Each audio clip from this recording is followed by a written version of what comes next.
उसके पास ऐसी शक्ति थी कि वह मरे हुए लोगों को फिर से जिंदा कर सकता था और सूखे बेजान पेड़ों को दोबारा हरा भरा बना सकता था। लेकिन इतनी शक्तियों के बावजूद वो खुद को बूढ़ा होने से नहीं रोक पाया। अमरता की शक्ति पाने के लिए उसने एक दंतक था जैसी तलवार बनानी शुरू की। उसे बस इतना करना था कि ग्रहण के समय उस रत्न को तलवार में जड़ दे और वो हमेशा के लिए जीवित हो जाता। लेकिन उसके युवा शिष्य कोस ने ये सब देख लिया। उसके दिल में जलन और लालच पैदा हो गया और धीरे धीरे वह अंधकार में डूब गया। जैसे ही उसका गुरु अपना अनुष्ठान पूरा करने वाला था, कोस ने अचानक उस पर हमला कर दिया। उसने उस पर एक विशाल पत्थर गिरा दिया और अमरता की शक्ति खुद के लिए छीन ली। इसके बाद उसने उसे जमीन के गहरे अंदर दफना दिया। 1000 सालों तक वो वहीं अंधेरे में कैद रहा, नफरत और बदले की आग में जलता हुआ। उस पल का इंतजार करता रहा जब वो फिर से इस दुनिया में लौट सके। बहुत समय बाद एक छोटी लड़की गलती से उसके श्रापित खूल तक पहुंच गई। अपनी जिज्ञासा को रोक न पाने के कारण उसने उसे छूने की कोशिश की। जैसे ही उसने खूल को छुआ, एक कांटे ने उसकी उंगली चुभो दी। उसकी बड़ी बहन जो उसे ढूंढते हुए वहां पहुंची थी, वो भी उस खूल के जादू से बच नहीं पाई और उसकी उंगली भी जबरदस्ती चुभ गई। जैसे ही ये हुआ, छोटी बहन अचानक कोमा में चली गई। उसकी आंखें सफेद हो गई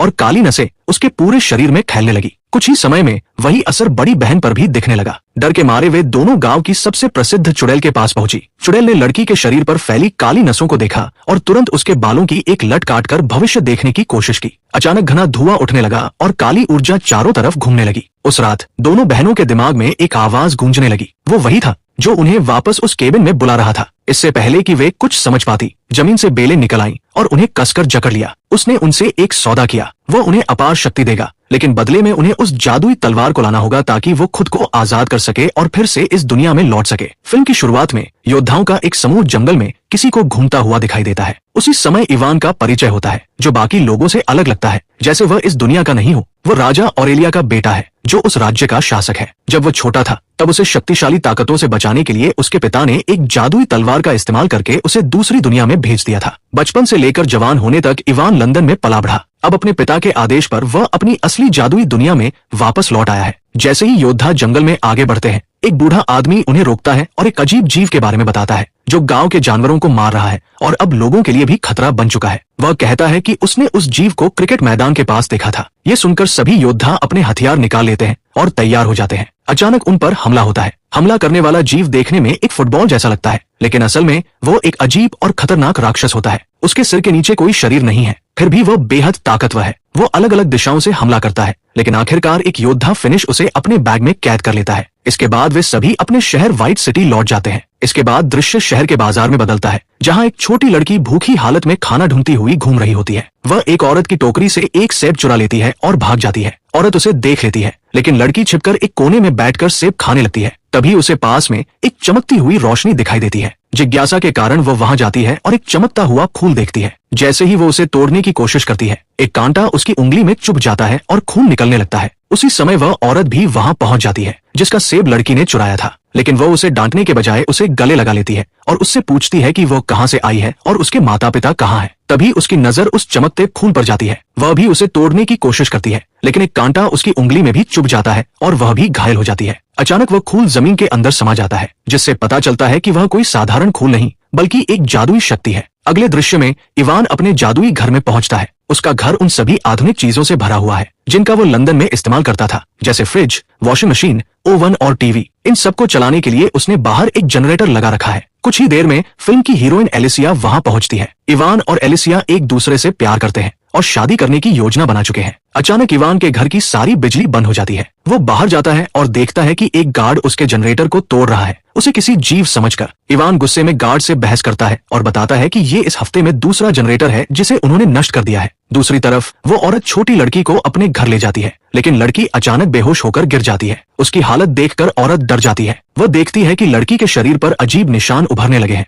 और कुछ ही समय में वही निशान उसके अपने शरीर पर भी आने लगते हैं। इसी बीच इवान अपने पिता के महल में जाता है, जहां वो जादुई तलवार रखी हुई है, वही तलवार जिससे उसे बचपन में दूसरी दुनिया में भेजा गया था। वह तलवार उठाकर उसे घुमाता है और एक पोर्टल खोलकर फिर से लंदन चला जाता है। वहां से वो बहुत सारा खाना और जरूरी सामान खरीदता है, जिसे वो अक्सर जादुई दुनिया में लाता रहता है। उसी समय वो औरत लड़की को एक बूढ़ी चुड़ैल के पास ले जाती है, जो जड़ी बूटियों और इलाज के लिए मशहूर है। लेकिन जैसे ही चुड़ैल लड़की को देखती है, वो डर जाती है और कहती है कि बच्ची पर किसी खतरनाक बुरी शक्ति का कब्जा है। वह औरत को सलाह देती है कि वह तुरंत उस बच्ची को डुबोकर मार दे। ये सुनकर औरत गुस्से में आ जाती है और उसकी बात मानने से इनकार कर देती है। जादुई दुनिया में इवान वापस लौटता है, जहां उसका पिता उसे राज्य के भव्य टूर्नामेंट में हिस्सा लेने के लिए कहता है। ये एक ऐसा मुकाबला होता है जिसमें सबसे बहादुर और ताकतवर योद्धा अपनी शक्ति दिखाते हैं। लेकिन इवान मना कर देता है। वह कहता है कि वह अपने पिता की तरह बहादुर या शक्तिशाली नहीं है। ये सुनकर राजा बहुत निराश हो जाता है। इसके बाद एक योद्धा साइरस का परिचय होता है, जो राजा की सेना का हिस्सा है और 2 दिन के मिशन से लौटता है, जहां उसने एक राक्षसी जीव को पकड़ा था। पूरा शहर उसकी बहादुरी का जश्न मनाता है,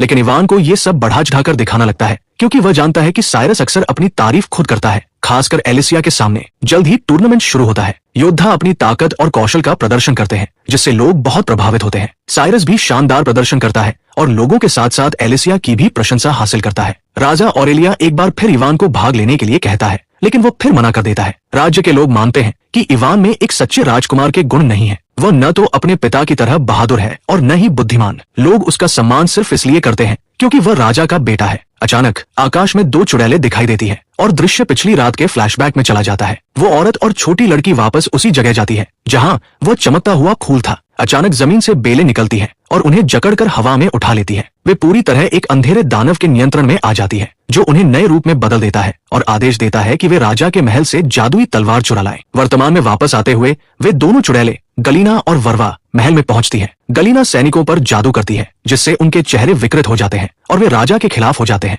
वर्वा, जो एक शक्तिशाली चुड़ैल है, पता लगाती है कि तलवार महल के अंदर है। वो अपना रूप बदलकर महल में उड़ते हुए अंदर जाती है ताकि तलवार चुरा सके। इसी बीच बाहर अफरातफरी मच जाती है, क्योंकि जादू के प्रभाव में आए सैनिक सभी पर हमला करने लगते हैं। फिनिश और एलिसिया बहादुरी से उनका सामना करते हैं। जंगल वाली बूढ़ी चुड़ैल भी उनकी मदद के लिए आ जाती है, साथ ही एक शक्तिशाली जादूगर भी, जिसने पहले इवान को दुनियाओं के बीच यात्रा करने में मदद की थी। इस हंगामे के दौरान पहले पकड़ा गया राक्षसी जीव भी भाग निकलता है। इसी बीच वर्वा तलवार चुरा लेती है और भागने की कोशिश करती है। तभी इवान अपना मोबाइल फोन उसकी ओर फेंकता है, जो उसे लग जाता है और तलवार उसके हाथ से गिर जाती है। वर्वा भी जमीन पर गिर जाती है। इवान तुरंत तलवार उठाकर अपने पिता को दे देता है, लेकिन जब राजा ऑरेलिया उसे इस्तेमाल करने की कोशिश करता है तो वह ठीक से काम नहीं करती। तब पता चलता है कि इवान ने उस तलवार का बहुत ज्यादा इस्तेमाल किया है दुनियाओं के बीच यात्रा करने के लिए, जिससे उसकी शक्ति कमजोर हो गई है। राजा तलवार वापस इवान को दे देता है और उसे आदेश देता है कि वह इसे लेकर भाग जाए और हर कीमत पर इसकी रक्षा करे। इवान, फिनिश, एलिसिया, साइरस और बूढ़ी चुड़ैल के साथ वहां से भाग निकलता है। जाने से पहले वह उस पकड़े गए जीव को भी साथ ले जाता है। दूसरी ओर गलीना वर्वा और कुछ सैनिकों को उनके पीछे भेज देती है ताकि वे तलवार वापस ला सके।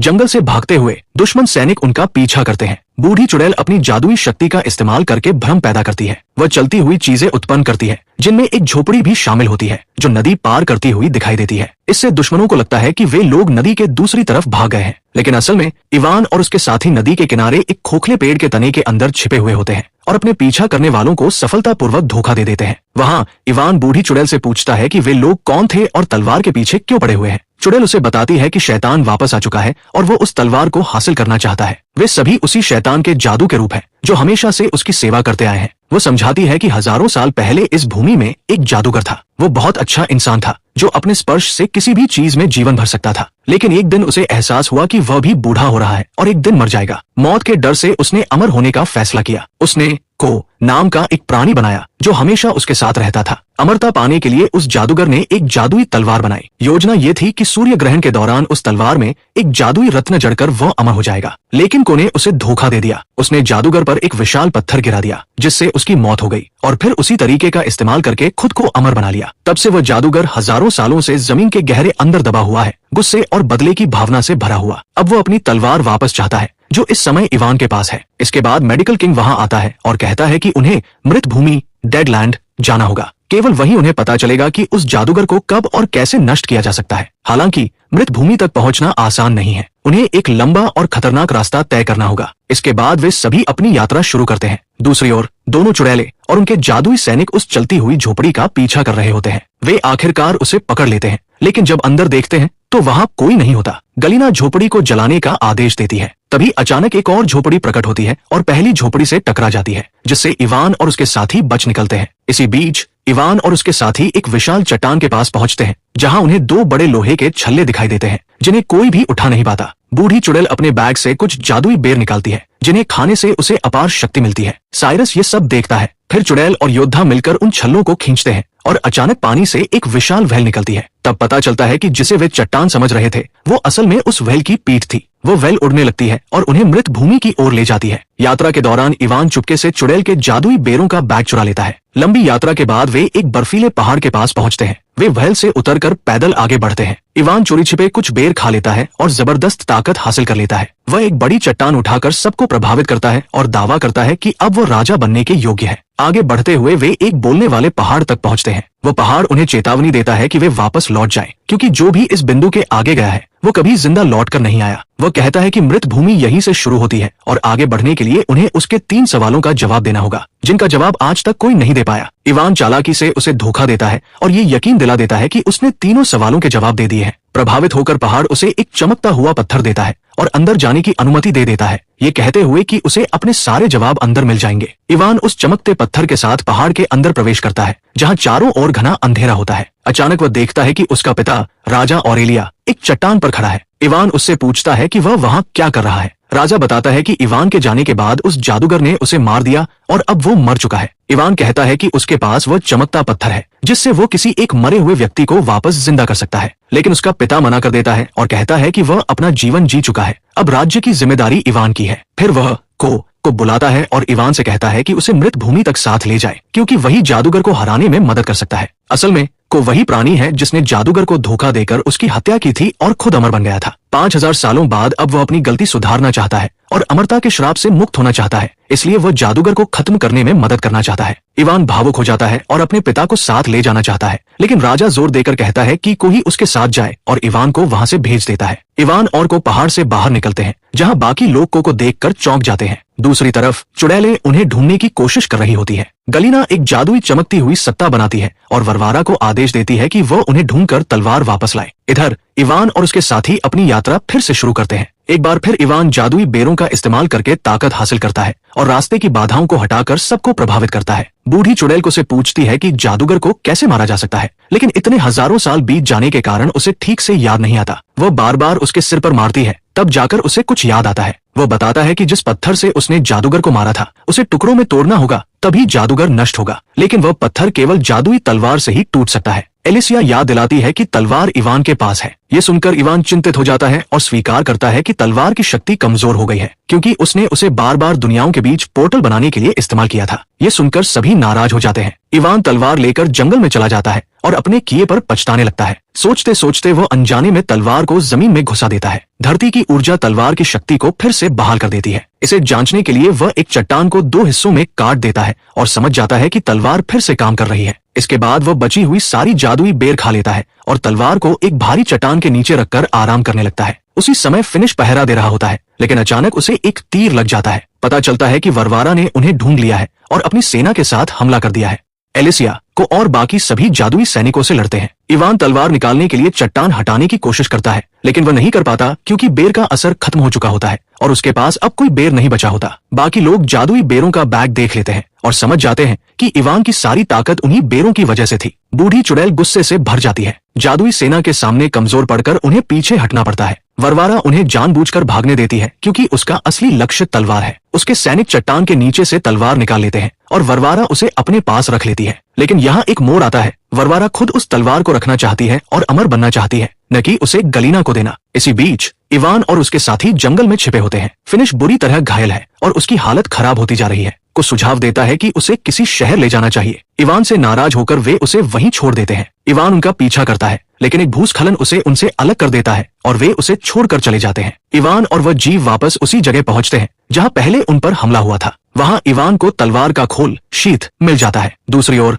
वरवारा तलवार लेकर जा रही होती है, तभी गलीना उसका सामना करती है। दोनों के बीच लड़ाई होती है और तलवार जंगल में कहीं गिर जाती है। गलीना वरवारा पर विश्वासघात का आरोप लगाती है, लेकिन वरवारा अब जादूगर की सेवा करने से इनकार कर देती है। गलीना उस पर जादू करके उसे फिर से अपने नियंत्रण में ले लेती है और अपने सैनिकों को तलवार ढूंढने के लिए भेज देती है। इसी बीच पहले भागा हुआ राक्षसी जीव उस गिरी हुई तलवार को ढूंढ लेता है और उसे लेकर इवान के पास पहुंच जाता है। खुश होकर इवान वापस व्हाइट सिटी लौटता है। वहां शहर पर जादूगर की सेना हमला कर रही होती है। इवान अपनी तलवार से उनसे लड़ना शुरू कर देता है। जल्द ही बाकी साथी भी आ जाते हैं और बूढ़ी चुड़ैल द्वारा बनाई गई दवा से फिनिश का इलाज करते हैं। उसके घाव तुरंत भरने लगते हैं। सभी मिलकर जादुई सेना से लड़ते हैं। वो जीव उन्हें एक विशाल पत्थर के पास ले जाता है और संकेत देता है कि शायद यही वो पत्थर है जिसे नष्ट करना होगा। इवान उसे काटने की कोशिश करता है, लेकिन कुछ नहीं होता। अचानक एक सैनिक को का सिर काट देता है। फिर भी को सिर बोलता रहता है और रेलस्टोन की ओर इशारा करता है। जैसे ही इवान उसकी ओर बढ़ता है, को अपना सिर वापस जोड़ने की कोशिश करता है, लेकिन तभी गलीना वहां आ जाती है और अपने जादू से उसे और उस जीव को दूर फेंक देती है। जैसे ही इवान पत्थर पर वार करने वाला होता है,